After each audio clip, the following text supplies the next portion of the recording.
no me say eba ho anti adwa tenase na sema ye be ka kire wi mu odi na nso hye ho so na me say dianse no say ye wo bekua okwa wo so o nkwala mi nsa no no ade wa firim ti no kwasem ni asem ne ba ne sa na omo bo mi nsu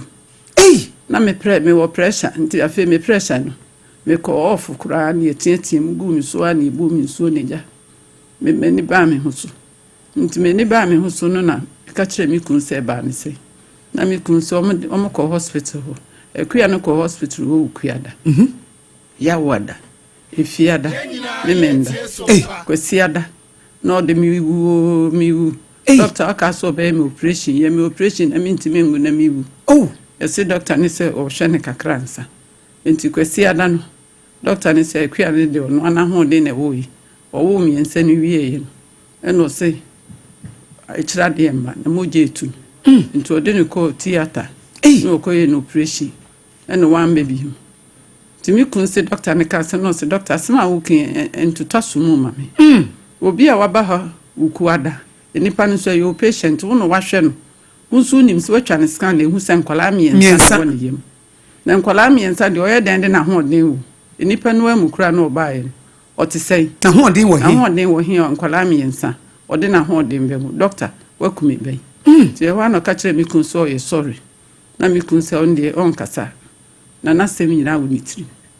nti mi kun ba na obeka kire mi se de esi na doctor na sema o ka kire mi na mami ebra wo kwa wo so wo ukuada meboa okono no ho na koe okono ne na damfu ne koe na damfu ne bi sin de kra ne me bae no ama ho me ne ko ne fie no mko bo na ma ne se your sister be woni eni ho me baba wo pani ba ku school na ba ku so aware oni ni ku ni ha na me mu anu so ebi wo university na pani no so ni ho na den na wadamfu brebo na ne na kwa wo na ye bae kra wuntimi be ka bibi nkyere yi na ne yesi ye wuntimi me ye emi masitire me ka hwe ade awo yesa to so cancer a kire no wankasa no so usuru se enipa no na ade ne ko hospital no ko wo ye sabi doctor unye doctor nyo na age na wo ne sura usuru ne ne ewe na mi sister me baba yi won kika mi kire no na oba fi nti abai wan du nsi mi fi kura me kan kire mi se bia ma me de ne ko edc ye ni de na edc ye ebi so ono na de ne ko enti ko no na betimi ama mu true report amma hu edc ye free ukuada ne besi kwasi ada no a wo free mu no na munim baabi a wote munim ni din baabi a wona damfo no ne kwa wo so no baabi ote no te mekire ho ne mu wakakra makwahwehwe no area ho na me se me mage na ko wona na kodin ko komo okay nti o se me mage ne ba no bebo me amane ese o se doctor ni ye no operation na ka na on pese obeka o ye no operation na me se ne me bia nko yi okay ene bia ono na dwenkyira ono kire ye no na ne kunu we wo ba na ne kunu we ne kunu wa bruchiri na nansen a wabakọ be sabusumi num ofiri akoye nche okay enti okwa wo so sabre na ni kunu no eni Ghana ha pacho debi eti wono na damfo no na koye pacho oba na wo kan se wo ware ye be ye mfie num mfie nsia ho no na wo mai ebra onyem no o ma hu so onyem wa anka nkyere me okopa wo no anka nkyere me enti wonim se the friend IVF ni bi kura na okoye ye owu ye na mi te ye then IVF no kwem se won tempo da se bibi sa wo ho ayiti bi bua ma utimenyam pacho enti owu ye ya wo ba ye wo ba ye abeti si owu no ene wo mo ka che se sa akwan no so no fa so a wo de fa ye funu pacho yo na ma me usi o mo ka kire wo no wo yam hye kura ma wo collapse woni tie ena wo mo echi woni tie no utin samna no wo mo ka no a na eye wo sei ensamna mite ya o mo kan efiri ho no me ho nto me de bia me sori na me su na me yese me ko doctor no me ni onu ni emi ni na me kun ka kire me se nkwala no wo doctor no nti me koye bibia bibia obi nim doctor na dwene nti me nye din no munyi nkwala ni nwi Sompa me bibia akobisa doctor okay nti be 1 week ni no mo yi nkwala na free doctor na me se betu ho anamo okay na me dia ba o dia ba eti se nkwala no mo we nkwala no be ma no nkwala na oba no ekowo mo a wo free mu no nkola no miensa no mo we bema no enua ba ko ye nurse okay onene ne kunu ye sojeni na oba ne ye nurse enti oba no bema na ma o ma befa wo o ma befa nkola na miensa nkola na o munyina ye ma na se mema na se fra e ma mienu bema ba e ma mienu bema ba unim se ma me wo kan se me mama kai me di o me se me wo miensa me kwa wo so e ka de enka me de me nkwatwa so that was more than 18 years ago na de me so me de ne ye no triplet me de nye IVF e yenyin ankasa ene baaye na yesis ye nyem miensa no e konnan no e basa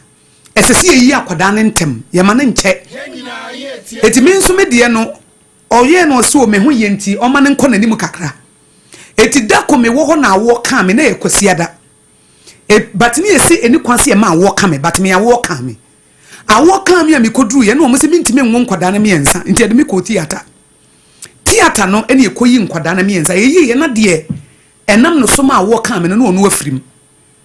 eti tama me mani ti ye no because me de se ya wo me pane eni yeyi nkwada no eti tama me mani ti na mintime kura ansore eni o mo bọ mama na ye se nkwada no ba ko afirim minya mienu de enti e ma wo ka wo de makai me de me so de na ye ma mienu be ma ba ko na ye ma mienu be ma ba ko but oba ba ko firim ena minya oba ba ko be ma ba ko eti etire kura na e ma wo mo ye hwehwemu so ne ni kwan se kyesa wo yire ne de no so kafro wo ba ne de no wo mo ka se enya sei ansa na wo ko hospital sabre na nyinse na nya se me de no sabre no na me oba 34 weeks we no nya bosume nwotwe na se 8 ene me de na eben na nurse wonya 8 months 2 weeks nurse aka be busumi mienu kura no aka na wotwe mienu na waduru 9 months no ususu se doctor no anye na dwuma yi ana wo wadwene mu no de wotete se doctor na anye na dwuma yi fi se ni kunu kura se oda hospital ho no na one ne kasa uku ada na obaye odi prince miwu and then the one country doctor no nyem operation miwu ni kunu no asema o kan ka me to so no kura the pressure eto doctor no so ka kire me say na senye sa na kan no say me tie me wife said you see plain said you see ye me kura me ntumi nya me ho hwe wa enti fa ne ko na ye de obeye na ne ho nto to so o kan no doctor ne say odi nsuo ni nro bi esisi ni sunti no obeye okay nti obeye okay no obeye na ni kwesi ada o different o say ono ade na ho den afede do o kan so ono ade na ho den wu nipa miensa no wie na moje tu no na kirade ama na okoye na operation ayi e kirade a wa mebio don't ne nu masema na nu masema no e dia to na so de opa chensa wo ba no echim nkoda na miensa nyina na me so ni kru ne ka kire me simi nyi ntum sa kola miensa me bani ni ahoden a obetimi dia echim nkoda echim san kola na miensa na doctor ni misusu so ye no operation na niam anko yi enti no wo kasa mami me no de me dwene ho ne se doctor ni a ono na ye ne IVF no me bo doctor ni a waboa obano ama na fa ye funu na oboa no wa hye no ase obetimi a wo no enya na ibeye din se by negligence and I say obeka say mi jeja me ho na wa firim na kofa asem abre mi fi say the omo ye IVF ne yana wo mo no hu ne say eye ne monyam hyema wo mo wutimi ma obi wo so obi anyinsen na nipa ne ntimi wo na sa wo doctor na wo be yama nipa na timi se nipa ne timi wo miensa wo doctor no eye record ema wo e won krate mu sa wa ya ade enti ye nindie si ye ma oba ne ko hospital ho doctor ne ma ne da hwa besi kwasi ada no etwetwe ya dwene mu kakra wonyi ni sema mi se bia mo ne doctor ne tena se a ebusa ne mu obetimi a kire mu ewo mu se wa kire mu se ono ana kyem ye no wo nkwada na miensa de na owie na kira de no ma wo kwakoyi na odi free mu de but ebi obetimi a kire odie ntia oba ne baaye no a wo ma anyi akwala no na bia omo etwen unyi ni se bia mo ne doctor no edi nkomo kwa akira obetimi amama hunu de enti e ba sa ampa sa wo ba no kopie ayaresa bia ho wuku ada kwasi ada wo cheme ye wo ye me no dia ma me twetwe madwen se doctor no me kase mi ko hunu mi nie no wunia unnim no ma me nko hu doctor ya omo ma wo nko na doctor nenum susu asem a wo kan ensisima so yi ensisi chese mi ntiase fi se me gina ho me baba ko no yare na me rush ne de ne konsam o ye kura wie no nso no onyem me de ne ko ya no me de ne wura theater na mo ye no preaching na o tiase enti me nim ne enti a we wahwe na me na nyinsen se bo apaye de me ntime nka se obebi a wo shede kun na nso mistake o matiase enfum so timi si be enti no se uku adan nipa naba se de tie bia na wo specialist nipa naba ne de na nka nipa na wo se utimi fight se ne ba akukura mpoko ye ne ka mi nunu mpo a na ne ma meti ase anke e be fa ne sa na watimi ama na dawa na ne kunu so aka kire se ne yire ne se de no o ye o ye ofun so one ne yire ne ka se nyina ohun se de na ne yire ne bre na otimi ma ne da ho akopim kwasi ada ne ho ne kakra na me onti ase na kire wadwene no ya yentira no misimi busa se bia doctor no betimi a kire yen am ye hun die nti a o ma ne twen sa if you say at the end of the day no so oba ne wo no onya no ho no onya no ono so nya nkwa ebe ye ni munyam shabre nti no kura bi wo ho esese ye hunu efa de ne cause delay no if you say abena de be sa boa ye ne ye nadamfo na oba na wo film nadamfo na okoja ne kwan ema wonu ne betimi aka no kura wo mu pa fi se no wo ho de si ye ene a de se ne kunu de ne oni ha di phone so no ne kasa maami nadamfo no munyi ni se busuafo moto nsafre no metimi afre no akọ enra krank me ba en ka me ko na me baba an ka kire me se mi nya abotire na me ye nhwasem ni wiansa me frɛ na obeba na me ya me yese ebi anko no ade ne pe ebeba aha okay mami oba no wo free mo no o maye no postmortem de frɛ no ye papa ene ye hu de ekun wo no o maye o mo ka so mo ko papa nkure semni ti me baba mu an be ka kire me se o mo de owu ya na doctor no ma approach for be fa no de no ko she mu Bruce hospital na me sister bi ka kire me se Bruce hospital ho fridge na enye okay nti o mo de ni she mu a obese nti me ka kire me ba ne se Bruce hospital ho nye okay nti me ba ne di 3 days o ko no se ye no kure o mo bi e fridge ni kura ene ma we hu no se o demu a obese okay na me fire ni kru no na ni kru no ma e ko yi ni ko she dobru private hospital do okay e de ni ko she nti o mo ye se 22nd na ko be saadi 22nd May ana April na say emu de he April mu 22nd 22nd okay oh 6 okay 6 April 22nd okay 22nd na o shem na wo say no say me ntimi ma ne enhye mu say 22nd okay na me yi no ko idobro ho no okay nti e wono mo de no ko ni de o mo nye ni sa o mo nya nye emi ehu because say yehu the cause of death the man wu ya eno be ma busua na nyanyina so a o mbetimi de apre because obi ewu ade edi kan ne say esi ehunu de ekun no ena yeso se busuanfo ba mu na mu yi ni free babia mu gidi se honye na mo tena koto babia ehoye but the se busuanfo di akire no ye di edi kan ye bepe independent pathologists bi na watimi akohwe se what was the cause of death e de na nam so mpacho ba na ne friend say Josephine e kwan be na nam so ma Josephine free mu eti enkoba se de doctor na eka ena enkoba se de doctor na wo free mu na ya resabia no ana se de abusuanfo kan emom de wo ye specialist ehu ise da bi ebi eye delay ebi eye say eye moja ne tu no eye pathologist e de betimi ayesa na mema abayo afefe ya otim finfin akwa aba na ono so no wakata na nim se de wakata ma me anim no na ama bibia akoso se de wakata ma me anim kama no na ono so wakata na nim kama ama me na wo ya akwada nti no ni kwanse ye expose ne bebre na ya maame so ne ho mfa no enti ehu hia se enti maame obapa memo akwa ba o. Thank you untitwi untitwi ho eya na omo no so onya mfie se Patano 14 ya kato ni mama me da se wo 14 years na Josephine odi eno no Pataya my sister na so maame ne ti we una ya last born na Pataya okay eya na omo no so kakra mama why edi na wonim fa nkomo aye di ho about wo sister free we free mo no di na watete de afa ho okay on the 7th of April and I'm say my sister if okay T una ya mami last born na una ya ka chire ho okay all right and I'm say my sister if okay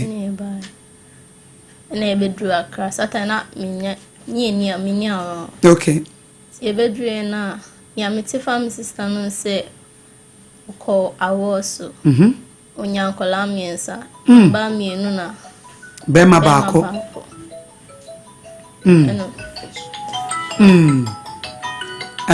yo say phone bi frɛ mo fa nche na ye behwe na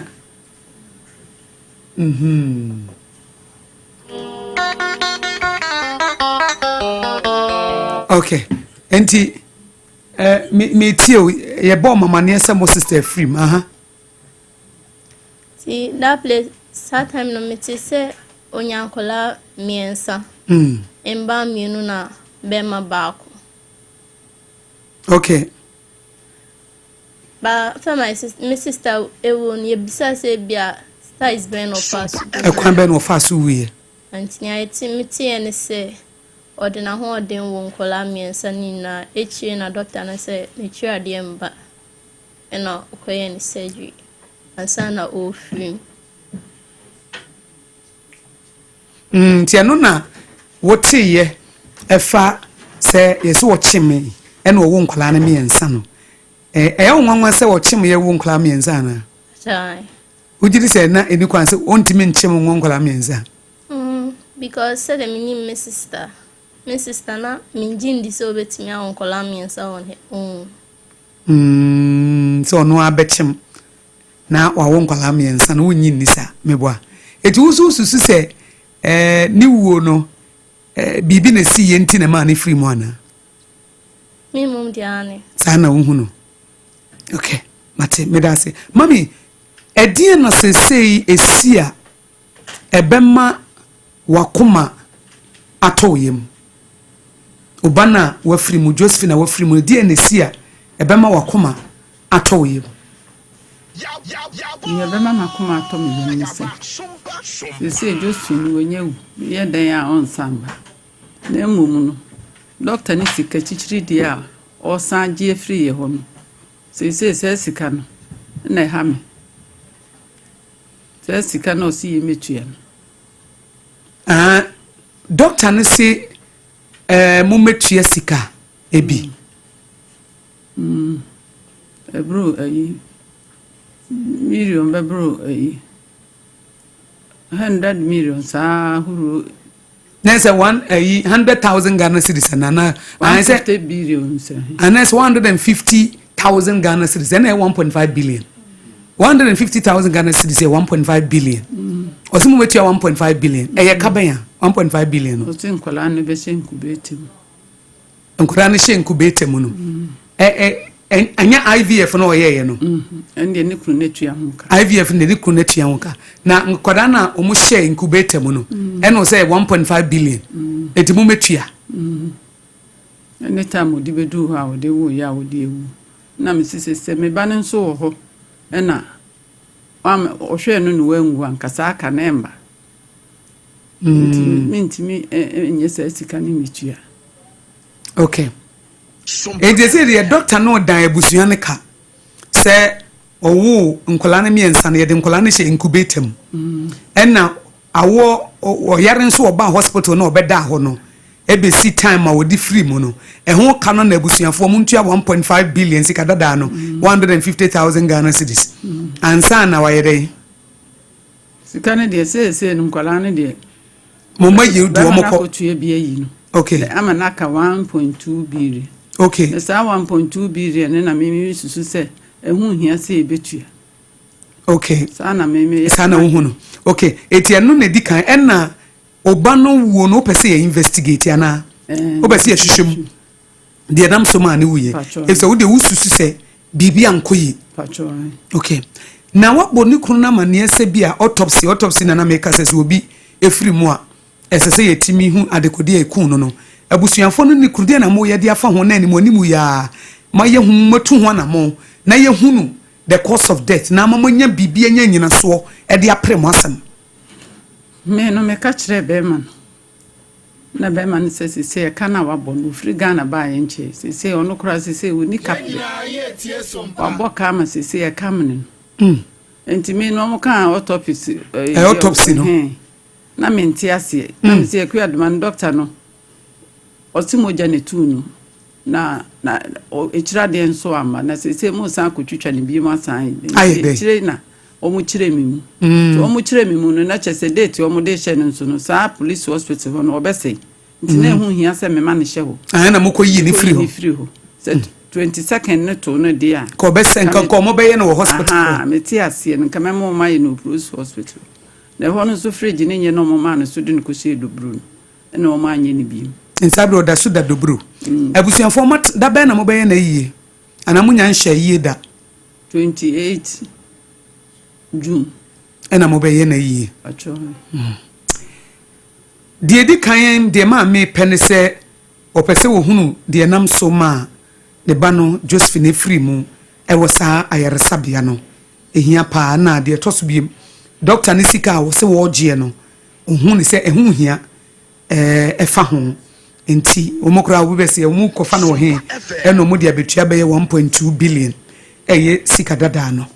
na Mọ́borọ Asem de edi betu fo no se nam se mo pesa asem no mo pe ekoti ase no ye tamwachi se mo behu de esi ase na mom de esese abusua ne di kan tu ana mo obema aye nyina so whether police case whether court whether investigations eye se pathologist ebe hye na wakọ papa ehu de ekun Josephine ansa se onye hu de ekun no a eno abaye evidence e ampa se de doctor ne kan ye no kura na because se ye ntimi nka yentimi mfa doctor ne de no nkasa ye no kure omo de omo ye independent doctors no omo na betimi a kire se asemasi anaso obenten wei ene kun no eti se abusua no mo pese mo pra asem no de kwa animu a eno ne ade ese se mutu hwa na mo de dikan na yetimi ehwe na yepe pathologists bi no wo hwe de kun no ye betimi atamachi aboa mo manya bi ama o makwa yese mo abusua na mo baba ho kwan ni kuru be ma ho kwan na ono no report na ode beba no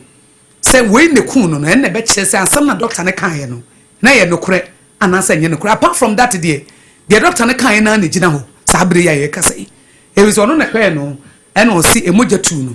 e na ma no free mu ba se de o kan ye no kure anasa nye no kure no e ye obi ye independent pathologist a woni doctor na fa woni abusua na fa ono na betimi ame ye hunu de ewo mu na no achi no nipa na free mu no se doctors na omo behwe na ma ye hu se bia ampa moja na tu no delay bi se ni se ya na fa sika no ho asem no ya ba be ka efa incubator minim se ampa incubator de akura to ma ye ka na me ke me wo triplet me wo me nsa bo mba ku free e ka mienu ai se omo 18 years o manyine a omo ye mpani nsem mo fie ho no enti saa mienu no ye de omo hye incubator mu na ye ka ye wiye ye wo bill a ye trauma ye se ye ntua ena sanso akoye mikrom de na government hospital because ye de omo koto komfa no che aban resabia wo kuma se government hospital kura na ne board na private ena hospital omo ye IVF bia ne bo so hospital bia ye IVF bia ye premafo because IVF no hia ni ntimi nya bi ne boarding sika wo be million betua ansa na why IVF nti nkrofo boabo sika no dollars ebi mkokutua dollars impo ansa na yetimi ayesa ama nti anya nwanwa sankola miensa omuda incubator mu no yɛbɛka sɛ bia 1.5 billion ɛnya nwanwa kora wɔ nkran ha na mmom deɛ ehia pa na nyɛ ka no deɛ ehia no ɛyɛ the cause of death ɛdeɛ na ma Josephine efiri mu ɛno ho asɛm bisa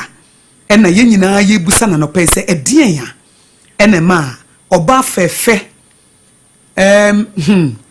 mi hu ni video minim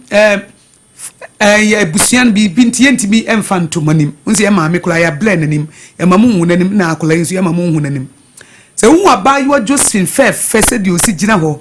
ɔhene re sending ni video maame ɔhene o sending ni video maame mi hu no ya maame ni yem ni yem fɛ papa na ne bɛ ya wote ase no akula yi kama maame ho mfa ne kakro ya na ne nsa ne wo so no ase no waso ne nsa no na o massage na obenwu sɛ wo so no na agya ya ho afa ne yem mefe no ba no so ahwɛ ne ho so ye nti na ne ho afa na ne ho afa pa na me kan sɛ wiase ye de ayɛ ya no sɛ oba ye besie sɛ oba be wa ma wo asie bi ko hu kula bem na ya no mfiru mu na sɛ wonyini ye wie no ma me nti wo so wo nwotwe wo ye Josephine mfiru mu akadodo wɔ sɛ sese kanso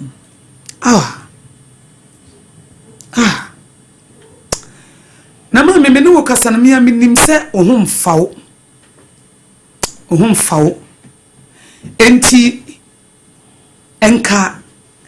we de ohine yire ahobrasem o ma me ohum fawo enti wo ho den no mpom din ho hia se wo benya wo mane bi ama wo madi animu a ma wo ni animu na wo rest o man penifo ni bi ubenya bia ma omotimi edi animu ama wo e ba nhwehwemu ni ade because mame wa ho odi na kuta wo ni so sesa wo gye wa ho me na esu no doso usu dodo but she ketwe na tie ya woda wa bem ensu no nyina da wa bem enti Josephine wo na ya pa ye tie aye ka no oba e kwa wo so akwo triplet nkwala miensa agya nkwala ne ho me kwa medwene nkwala ne ho se obesie ohene ba ne de ne na anase na gya etiase ne kunu kra so ni ha otu kwan kwa abrochire ye ne kasa from Italy ye friend no o Italy wo adwuma ma wo ye adwuma enkwada nketoa a omunya nya bosimi mienu kra ya betam wo mo omusa ya betam wo mo e de wo makwakoma wo mo anti wo mo sewa efise wo mo papa ne nua ba ene de ye mpa ebo ne se ono kro betimi ahwe nkwala pore miensa motofoa pete enye nya bosimi mienu kra etima me wa ho den because wona nka bi anka ho den wo ho a enka de nkora ne miensa ko ye na ade akire na jawo so akotena no adware wona nanom na enso so bibi nti etima bi mesre se yen ye pese ye boa na asem ne ye pako ekowi ase na wakoma to yem za wususu se Josephine wo no nya natural ese se ye beta wachi da de edi kan ese se ye no autopsy ne ye be ye ne hu de ekun no na mom wa wo mu de ye be so se nka wo je mu ma o ma ne bi enso no de onu betimi edi ani mu ama wo no je mu ma no na ye ne wo mu ndili na wo je wa home se de be ya o mu no be di asem nanim ne ye be hwe na wo nante bebre evi se wa ho de ne wo fam ye ne wo kasa ese onse wo so because wo humfa wo nyame kwa na aye wadom a watimi aba hai se ma me wo ne me ya adwene ya etibesre se nkwada no nso no be ma bi owo mu emema yesen mema yefo mafo ohene yire ya ma me nyame ehira no wa me adwoa emafo memafo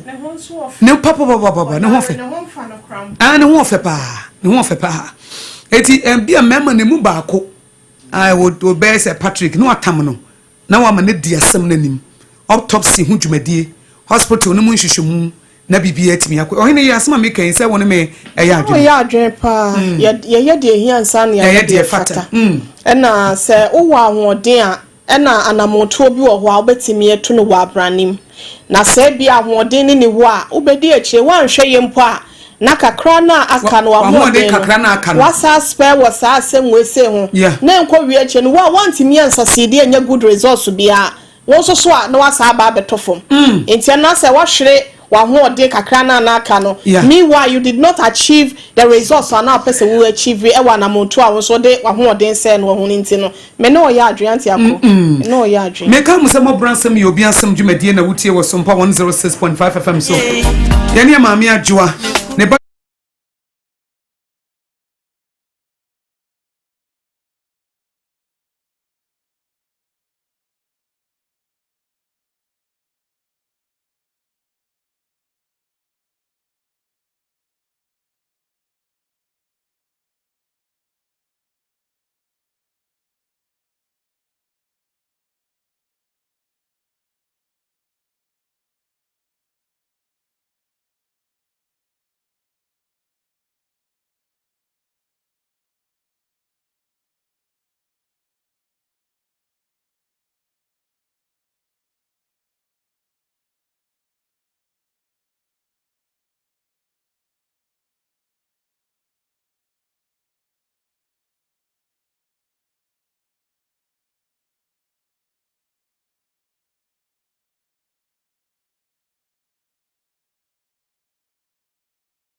Josephine ye maame adwo asem a wo kan doctor ka chen sa wo cheme wo yi nkura miensa no emu owuram kakra ntina me pese ye pe ayi gynecologist bi ni ya no so na wonam mu no a sa eye den na otimi wo eye possible so obi betimi awo miensa natural na wawo ebi na bi wo ho sa na o maboa ye because na me kan me nye miensa na de mama so te say serious an e be me etimi so be ditu at once eti e be pe gynecologist bi na waboa ye sa kwa no so eti for me come say Mọ́borọ Asem you be asem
ni mu wo nerves no diseases ne kidney issues ne liver issues no ne nyina Dr. Dubotin ebomodin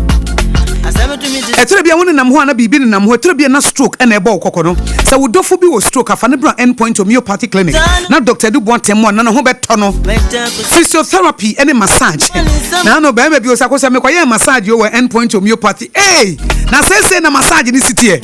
endpoint massage de edamufua na physiotherapy no o jai baby abetenetene enti Dr. Dubotin shell signboard sprinters kwan so ahenema kokko nso wo kumase na wonim sprinters kwan so no shell signboard no wuduru ho na wubusa endpoint homeopathy clinic akoda akora abekere wo ena ahenema kokko nso wo kumase ena tema community 22 ko wana so hotel in Chenho for endpoint homeopathy clinic was 0244 867068 0244 867068 0244 867068 and 0274234321 0274234321 TBM 0274234321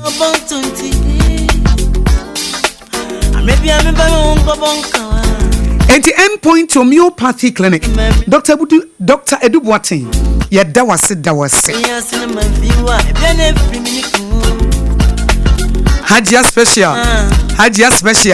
Hajia special local food ene de TZ mu na mame nkotie nkrato kakra me baaye no a na afi ye de aka nyina ato amoso Kweku minim se wa ye hye me kwa manane na so eboni show ho a embaso Mane Honsepeno. Ebony Condoms comes in different flavors and available in all pharmacies, chemical shops, over-the-counter shops, and pubs. For bulk purchases, contact 055-230-0075. Ebony Condoms, Ghana's most pleasurable condoms. Make it worth it. We got peppermint, strawberry, vanilla, chocolate. We got peppermint, strawberry, vanilla, chocolate. It only the view means a condom. The condom mulia then it's not on but as a condom. Hajia special local food abakade enye aduane ne aduane o ye wa aduane ne ye wa aduane enye nwanwa se Ghana ha ahemfo eyi akese word na kese party akese se wo pe baabi a wo be serve wo ma wo ho se ye buffet ene wo mo ye se ye local continental dishes a wo bi atwa nani a Hajia special local food e wo hacho atomic kwan no so ho no de ntie fe ne local food ne se enye wo mo ye aduane a na wo mo atentam tomatoes so apro meko apro jena apro garlic apro no de aye aduane se eya abontine aduane edi yenye ne bisa dabi Hajia suro nyame etinye nwanwa se Ghana ha etitire se ministries agencies akese eye ahemfo na nanom ahema mo wo mo tenase no wo mo si ye bedidi ye didi eziban ye didi a wo mo se momfra Hajia special local foods efise hono ena aduane no ekoyie Ghana ha ba bia wo mo timi serve Hajia special local food pese wo fra eye 024-63-59921 024-63-59921 and that's 059-479-7215 059-479-7215 for not with them.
ana YouTube nso ɛyɛ Sompa 106.5 FM mami we de yɛde yɛnkomo ne besi ase na wasɛm na wode abetu yɛnim no yɛnso yɛsom na de ne twa to a wobɛka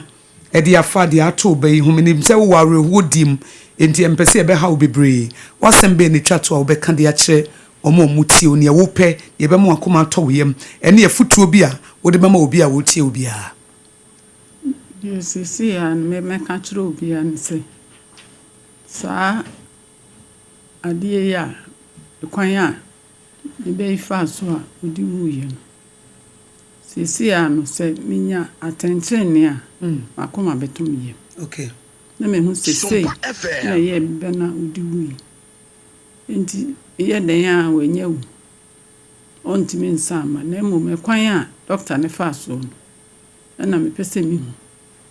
hu kwan a de ne fa so free mu eno ni ade asisi no me pese nkrofo mo ame na mintimi nya atɛnkyerɛnne okay na me ka sɛ pe obi a obedi anim o ma no obetimi anya obi ama na di anim ama me obi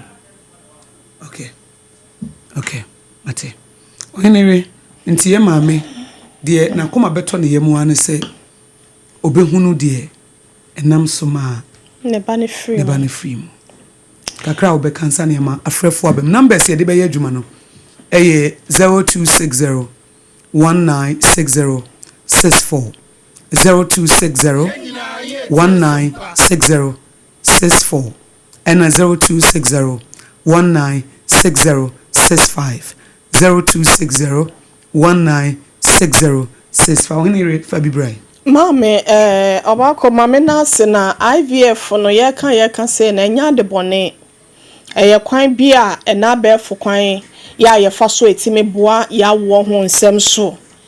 na eto da bi a na ye nya nimdefo ya wonom so etimo abobie we sa na ma ne ho nteni minim se dan ya asem ye be sa atena so biem mame bi a doctor no se na wosi kan ye no menye sure se obetimi aheda se ababa wane free ne nsamonko obi oye ne patient mame nchia Dr. Sinaya owo eye Confanoche Teaching Hospital or a gynecologist say edru sabre ya wo mu de ho ahwo mu when you go to some of the private hospitals na ma mu ye IVF ni bia obawo so mu de nkwada na enam wonsa so kola ma awofo no bi no na sa awafo bi nom ensa ka no mu de mu pictures abobo ho edi enti a wono mu de hye obi nkuran say saade na atono no enye na wie bi aba am na ye nti ono so bebe yi na megidi se sometimes risk bi a ya na wom ni nti ena ya na 40 months na ma me ye ka 40 weeks asebe 40 weeks ni ye 9 months no enti risk bi a ebetimi aba mu ni nti na ya na bi wo ho aba 7 months obo nso run 8 months ni mu a na wono mayi nkwada no but we no for now no ye ne doctor ne be kasa ebetu anamone ne na kotwetwe nkomo na ma me nso se de wusika se ompe obi na ontimi mu ano ye ne omu nyina to kese ne ahwekwan ya ebetimi afaso a yebehu asem no de etue mu ankasa se be ya ne pomasi brebenya se wo patentrene no ne nsa ebetimi aka na awo ho nsem no eya na eyepi megidi se de asie na enye obi ade enye doctor ne de saa nso na enye abusua ne de ntine meka kire ma me se onka na komanto ne ye ma me de se wagye atom se den ya enya ade ane ba no obebe biem de nyame pe no ye nti no onye ntom owo ewo ho saa nso so ene yetiase yete ma Kristo ye wunso a ye ne de nti no omomoden se obehwa ma na ni akọ pom den ho ye na ya hwe no wape obi na yetimi aboa se be ya ye ne ye lawyers fo no so etwetwe nkomo na bibia nso atimi akọ eba se doctor den phone so said those kind no pathologist for no kwa na betimi a kire for now enti omumu ana ye ntimi nye saade no your friend is simple postmortem autopsy omunya autopsy no na ye hu adekode poti a enam so ma ne free mo se ba se enye sa awo achi anase na your friend is simple echira de no a na doctor na according to ono no say enya ma ye ntini wo bo na mpempi na ma me okay obi ane ne nim do mo so na nim de wom minim say bi obi ewo na echira de ne ma sometimes omo de nsuo ene ade ezi no mo de nura wom na no apia na baba te we ni minim say de ne dwumadie na ho na si call ya e ma ne kodum pempen so se je se bia okosa koye no surgery ansa na etimi aba na se akwa ekire no nti no ene ma piti mi si wa awom e bia na doctor ne kura no nso obi kwowo awom nsema me kwowo se me okay afa ukodru wa se preeclampsia ena akura no ho me wo fom ena wenti a wose ye usei awom nsem ne dɔso nti no doctor me gidi se won hyeda ne mo fon so na ba ye no ena bia ompese obeyedai obebie so anase bi kura dokura na no ka kire nti no ye autopsy na me gidi se betimi aboa na bibia so akoye de amabusua no se be ye akoma nso ebeto wonom ya na doctor no so kura so mu adwo san se obubo ni din ya honhungu ne so nyina no so kura no ko bi so na mo na pomu de ne ono so ankasa ne nipadua no ne nadwuma wo ye etino kura ne ba ono anso no beto no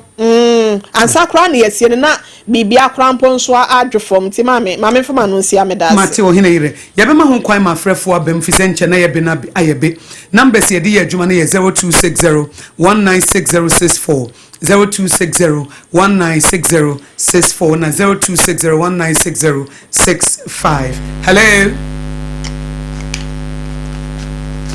About your friend say?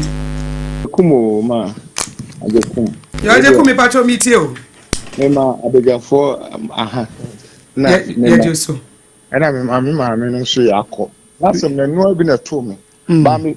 kakra me kan ni experience am hu wo yi se ko lebu ni se doctor no ni mistake ka na o ye ba doctor no on kan kure enti me sire ma me no se o de lawyers dia mo ni doctor na ntwetwe e say dance ni na o call from doctor na ka bibia ke no nti na on me ma me no on na be hu die stie na two ma me no make sure say ni folder no ene the card no o de call oni kwa say o de ma doctor ni bio because what the doctor ni bio lawyer ba lawyer be din kaje no nya evidence no kwaya lawyer no be nya ni die lawyer no die lawyer bi wa dun bia onya white card na ani ni folder na no obetumi enya evidence obetumi aka lawyer obetumi aka say on call doctor no kran ko je ba obenya evidence no ani subo no de abo doctor ntimi de be ka kire ma no say mo oni no entwetwe bebiri na doctor no ye mistake pa mistake them from so na doctor na ye and na ba na science me ma no on shed no nya botre na ompim na promote na mistake kakra so ba atwanti na o sen ko bugina so ye ogu ye na o sen ko mu ye yeah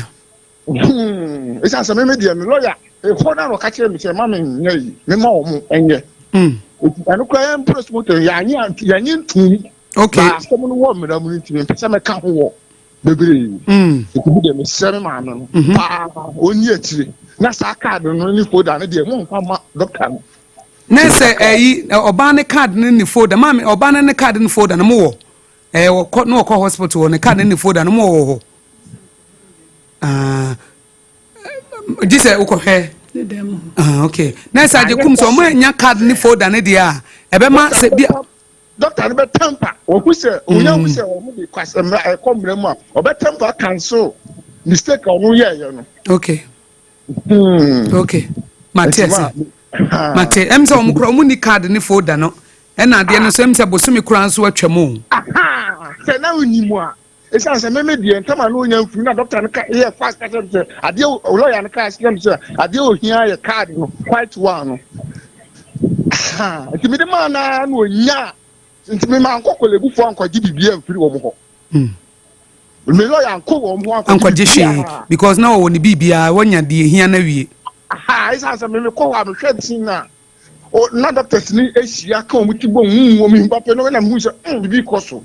eti na o say me record no ma bi eti mesere me ma me say the card no pa de enu hia lawyer bi a obeko I don't know there me nim obi a process there ena autopsy no nso no so ma ache esa so omo de edu aka me omunya hu se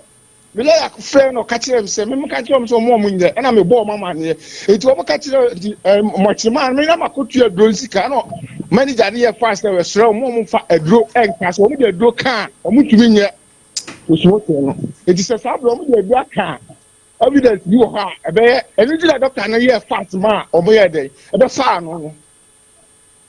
Matia Jekum medanse no de ne ye similar pa nti ma ani media nti ana me ra ho awie wura be ho pa Me work papa nti doctor ni e fact and omo be fight nti e be ya maame no omo nya evidence won no ma bi by ni nya eno kura no be daji onya lawyer na me fira ma Mate ajeku mate echi ebekasa medase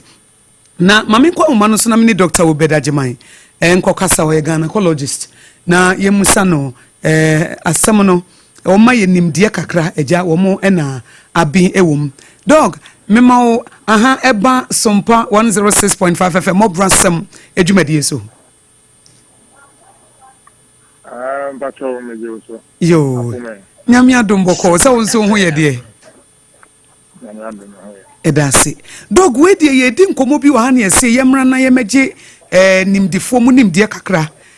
menyim na menyim triplet nkwala miensa doctor ka kire me se mintimi ngo na chimi nya natural birth enti edre no beso a se me ba na ye mcs enti omo bo date kura to ho na ye maami bia ba ho ne abedi nkomo ne ba kwa wo so wa wo miensa ama maami ne frimbanta nkwada ne de omo nya ne nyina na wo so no de according to doctor no ne oba no timi wu nkwada ne miensa nyina ene so wada ma ye busa so obi nyim ba miensa ne nan no a wutimi chim ewo omo nyina na se ne nyina mu no gise ye wo cs yo I know I see. Every time I'm back, a correction kaka. Dr. Ajimai, me gynecology, internal medicine specialist. Okay, internal medicine specialist. Okay. Dr. Matthias here. Matthias here. Pacho, answer na yebeye obits na kete ya access to the panel. Means India on one casa, Untumi Enwo, and I say, you got me from one and one. Abufano, and I say, Obana Casa, the Ubinian since I was born into yes, now you determine and pamper, while we and I will saying complications between about the one casa war. Nti da yan koye with the bibia ni ho a esi kwan se wan kasa wuntumi nwo a ene na wa obetumi awo enti se woni sen se ye baako se ye mienu ye miensa the bibia ni ho a from ye ka se contraindication for you to deliver by yourself bibita eni ho a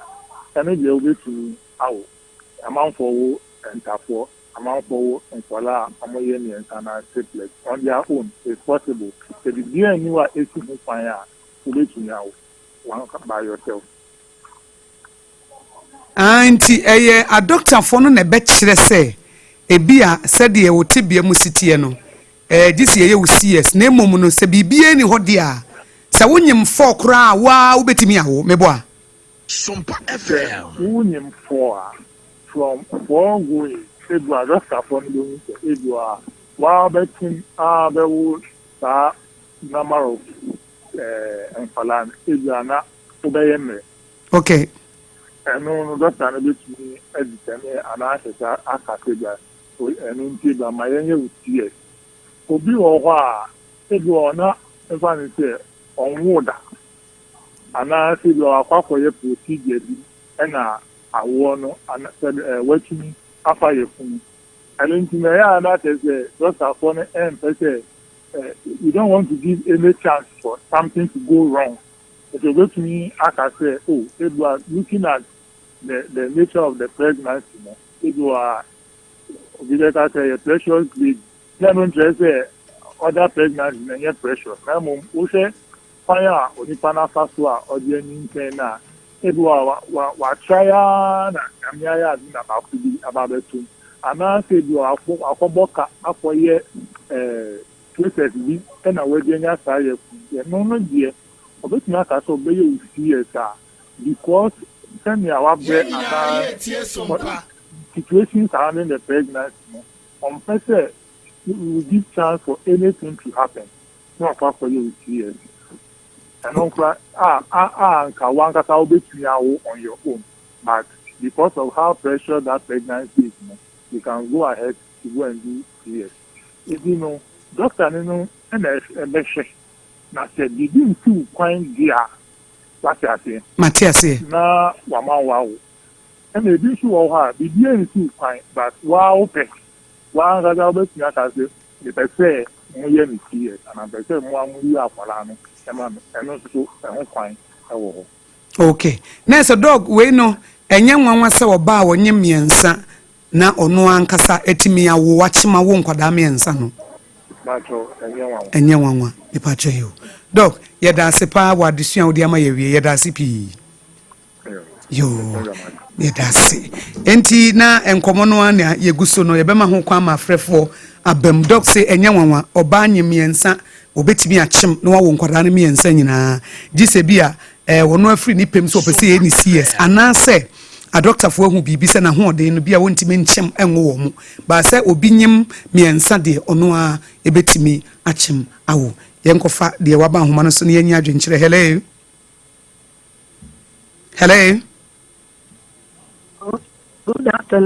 good afternoon me ba che fra wo say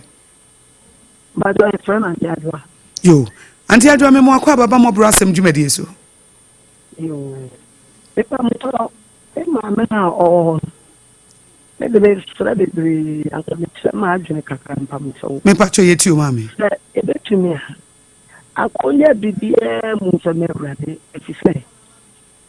ne ba sabio ya nya mo hyehyɛ papa me ra ho papa wa shi mo de kan dan e wo se kwa boka ni na bebre bia na wote sa me kura unu ti gina bia ko fa lawyer bia na te didi ye tie sompa me ko jabi bia de me urade na ba ku de kan ya na audition mo friend mo anka mete ade afendi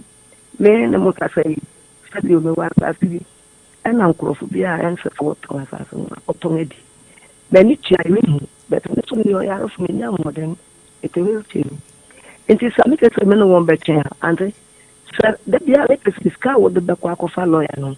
se ebi wo ho dia ene na ko egwa no na asase me akoto kofo na wo fa enti me sira no yi sa so me nya asam keto akora wo so di etira me ni me sa nya asam eda fo me sika asam papa na ko court wo se mo kan ka wo be fa aka sa ntade ndi anwode enti me sira no fani nyina ma sa frade eza wo ko papa na ko ha na wo hu ko de ko adan na obeye ne pancho nta ka me di min ku ko de enko nyai okay ko nya bibia ma so nyai no se me rade yo na sabio say hospital wanti na doctor wanti no we are rade ka kaman aya we are na ba no we are enya she dia san wo de dia won aka fa wo ofie de dia na hu bi pen owo ibu elesa ye kula se fe ya no okay on man ko men na so ye no nya bibia fa me rade but kobra no eno na ka o wi aso ndi da bia ngro fu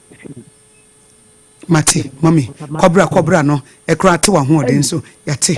mate asepa mate mami eso de bia da no kora wo fro wo kot wo na mu bia ko ni an ode sika mu su ni an ode o ba tiro for content with them it won ya bibia me rade na so nya me o fa se de ba ko da dem mu wewu kan so akon bi sa hena okay mate me da se pa mama ye da se bebre yo ya mama na ba kire na dwene wo se kobra no ya na no odi nti ondi osusu se mama emfa ho de kakra na wo no emfa enyi na ho nti yemfa mema yenua ohina yire mema umrem na mama fa last call na yemra hello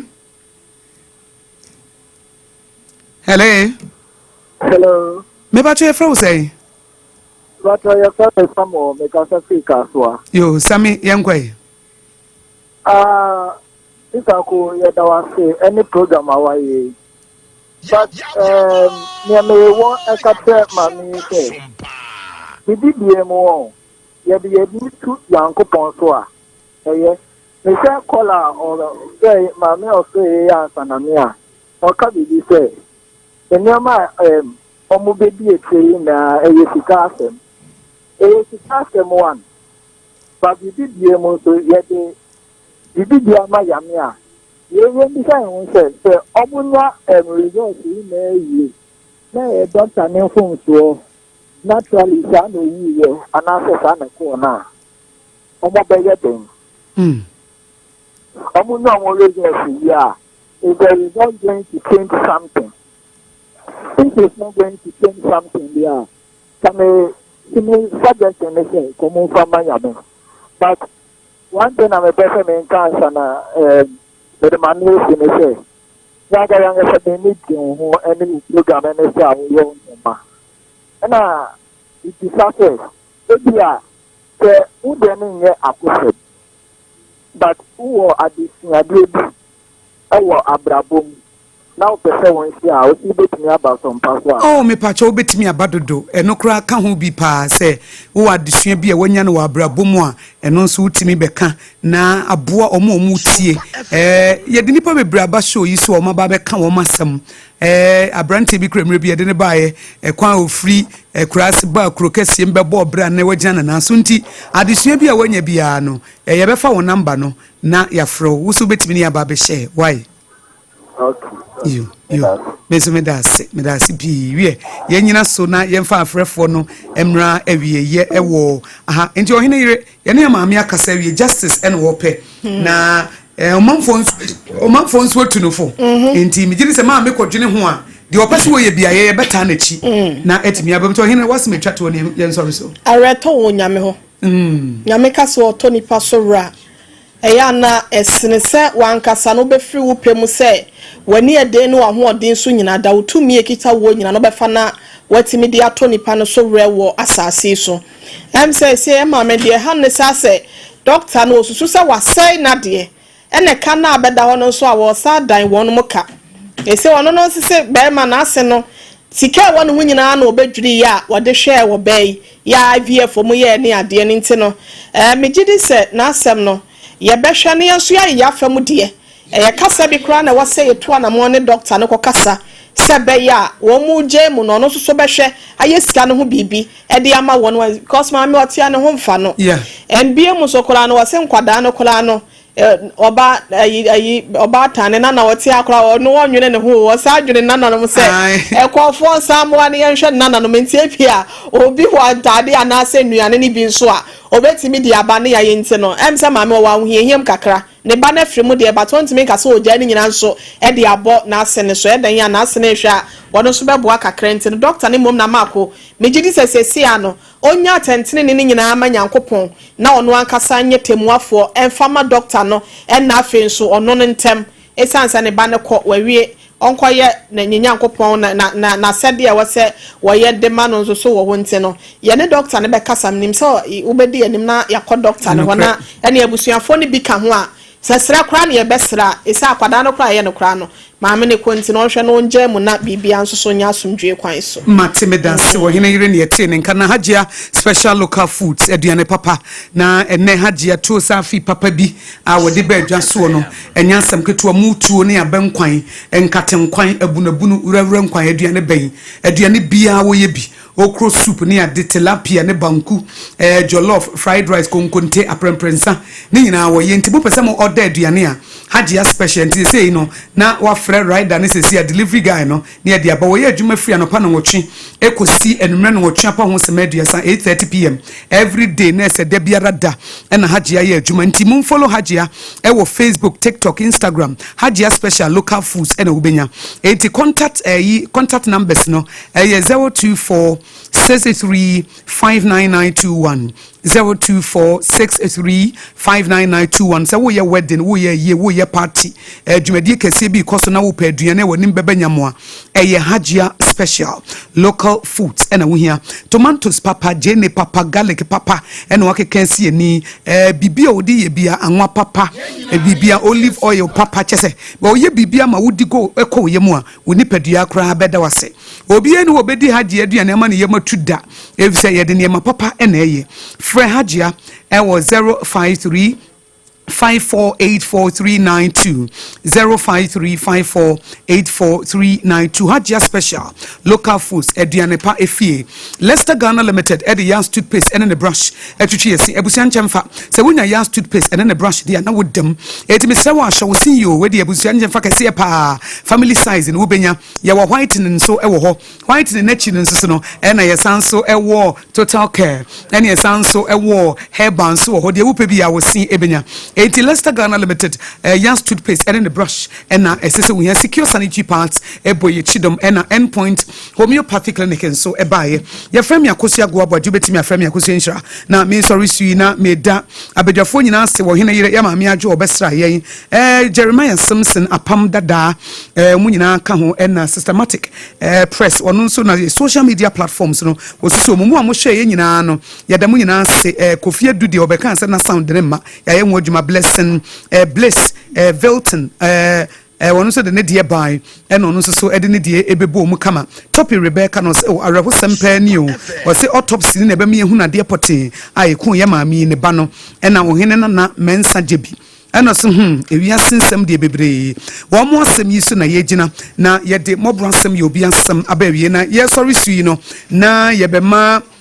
for God and country professor Abochi wababa betwas nemum se wo wansem bibi da wakoma so wo story bi apesa wo hye wo fam bibi ade bi asi na wo pese ye ka wasem na edi wasem ma wo bra wo betime nya futuo bi kra be mo wakoma ato yem na wo story bi apesa wo hye ye production line Mọ́borọ Asem production line no 05094384663 se wo tie me watie Mọ́borọ Asem ye wo de nso wo story bi apesa wo hye wo fam bibi adesua bi ewo mu a nso so betime aba 05094384663